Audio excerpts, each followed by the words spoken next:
నమస్తే, నేను మీ చంద్రశేఖర్ కండవల్లి.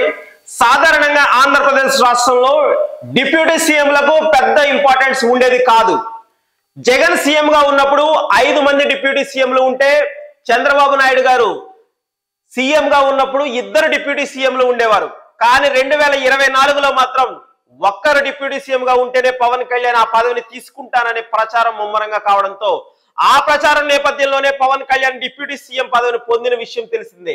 కానీ అసలు విషయం ఏమిటంటే, ఏడాది కూడా గడవక ముందే ఏపీ మంత్రివర్గంలో మార్పులు చోటు చేసుకుంటున్నాయని వార్తలు వస్తున్న నేపథ్యంలో నారా లోకేష్ కు ఉప ముఖ్యమంత్రి పదవి వరించబోతుందని అంటూ ఇంట్రెస్టింగ్ వార్త ఒకటి సోషల్ మీడియాలో చక్కర షికారులు చేస్తుంది.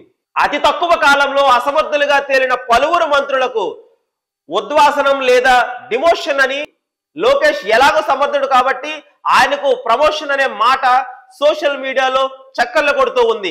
మరి అదే జరిగితే డిప్యూటీ సీఎం హోదాలో తాను ఉండాలంటే ఆ హోదా తనొక్కడికే ఉండాలనే ఆ పదవి తీసుకునే ముందు పవన్ పెట్టిన షరతు పరిస్థితి ఏమిటి అనేది ఆఫ్ ద రికార్డ్ జరుగుతున్న చర్చ. అయితే కాకుండా ఆ మధ్య పవన్ కళ్యాణ్ హోం మంత్రి శాఖను నేను తీసుకోగలను అంటూ చేసిన వ్యాఖ్యలు కూడా కార్యరూపం దాల్చనున్నాయా అనే చర్చ కూడా ఒకవైపు సాగుతుంది.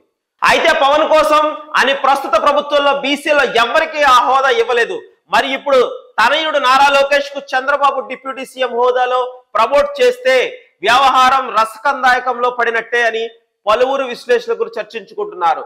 ఒక్కరే డిప్యూటీ సీఎం గా ఉంటేనే పవన్ ను డిప్యూటీ సీఎం అంటూ ఫ్యాన్స్ కూడా పిలుచుకుంటున్నారు. మరి రేపు లోకేష్ గనక డిప్యూటీ సీఎం అయితే అప్పుడు 2 అవుతారు. పరిస్థితి ఎలా ఉంటుంది? ఫ్యాన్స్ జీర్ణించుకోగలరా అంటూ కొంతమంది విశ్లేషకులు అభిప్రాయపడుతున్నారు.